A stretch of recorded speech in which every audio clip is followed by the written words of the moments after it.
Bien, en este vídeo me gustaría lanzar una pregunta muy clara, pero antes de que la gente se me eche encima, aclarar que soy gran fan del profesor José Luis Cava, llevo muchos años estudiando con él, aprendiendo con él, y es justo por eso que me gustaría lanzarle estos argumentos que van un poco en contra de su posición y sobre todo de las últimas proyecciones que nos ha estado lanzando sobre Bitcoin, que la verdad que la ha estado fallando bastante. Al rey, lo que es del rey, también hay que decir que en el tema del S&P y el Nasdaq ha estado acertando mucho en su predicción de precios, pero con el tema de Bitcoin lleva unos meses quedándose atrás y creo que tengo la respuesta a este análisis erróneo del señor Cava. Así que lo primero que me gustaría cuestionar con su permiso, ya que él mismo nos dice que podemos criticar sus vídeos siempre que sea con amor y con respeto, es el tema de que el señor Cava no cree que estemos en una crisis de deuda. Hace poco vimos un vídeo suyo donde analizaba algunos artículos de algunas revistas importantes que sí decían que estábamos en una crisis de deuda y él decía que no, que se estaban poniendo las manos en el cielo y que en ningún caso había ninguna crisis de deuda. Yo en esto no estoy de acuerdo con el señor Cava y creo que lo que estamos viviendo es una crisis de deuda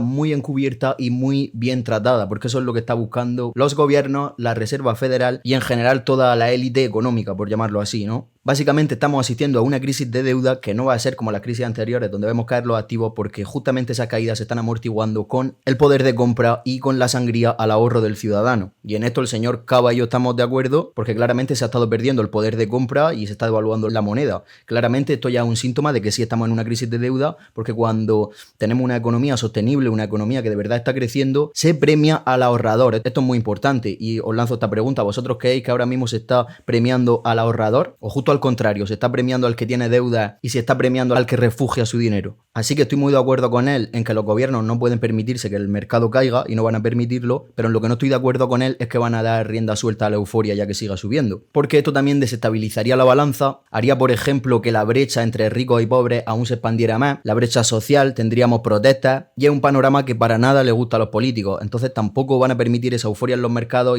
y como hemos visto en la última reunión del señor Powell, están optando por la vía de mantener el mercado lo máximo que puedan en este punto, porque es donde la estrategia de sangría al ciudadano, al ahorro del ciudadano, está en su máxima potencia, por así decirlo. Y aquí viene lo más importante y lo que hace encajar todas las piezas del puzzle, y esto es Bitcoin. Porque en la teoría del señor Cava, en un marco económico donde no estamos en crisis, donde hay un crecimiento sano, Bitcoin, igual que las empresas de alto riesgo, deberían estar subiendo y deberían estar expandiéndose al alza, claramente. Pero si lo vemos desde esta crisis encubierta, sí que nos encaja que Bitcoin y todos estos activos de riesgo estén cayendo, no por fuerzas misteriosas, como dijo el señor Cava en el último vídeo, que dijo que Bitcoin no subía porque estaban sosteniéndolo algunas fuerzas misteriosas. Yo no creo en eso. Creo que esa fuerza que llama misteriosa el señor Cava es el dinero inteligente, es el institucional, son las manos fuertes que están llevando a cabo esta rotación defensiva y que no van a meter por el momento su dinero en activos de alto riesgo como Bitcoin. Y aquí llegamos a la segunda parte del vídeo, que es que también creo que el profesor José Luis Cava cree que Bitcoin solo se comporta como un valor refugio, como se comportaría el oro. Y yo personalmente creo que Bitcoin tiene doble personalidad, entre comillas,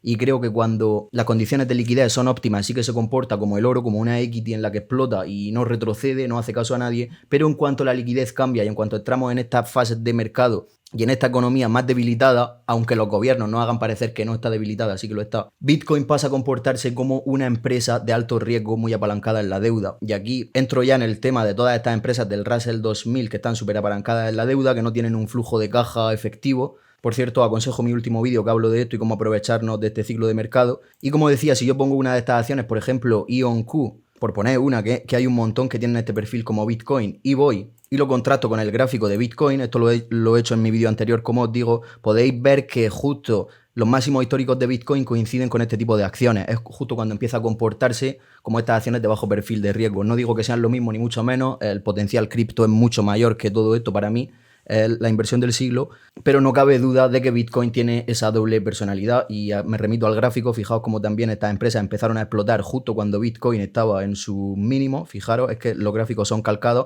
o sea que Bitcoin no es único en cuanto a los movimientos. Hay partes que se comporta como una equity y hay partes que se comporta como una empresa de este tipo. Como digo, yo creo que esto hace encajar las piezas bastante bien y tapa algunos agujeros que nos ha estado dejando el maestro Cava los últimos meses, que como sabemos nos lleva diciendo ya semanas que Bitcoin tiene que subir y que tiene que empezar a comportarse como estos activos que están absorbiendo liquidez, cuando lo cierto es que los índices principales se están zombificando, están rotando internamente y solo se sostienen por las 4 empresas más fuertes. Lo cierto es que la economía está débil y todo esto se está reflejando en Bitcoin. Por el momento, los siguientes meses seguimos en este escenario de rotación defensiva en un marco un poco más avanzado. Así que esto es todo en este vídeo. No creo que esto le llegue al maestro Cava, sería una locura para mí, pero aún así ahí lo dejo por si a alguien le puede interesar. Nos vemos en próximos vídeos.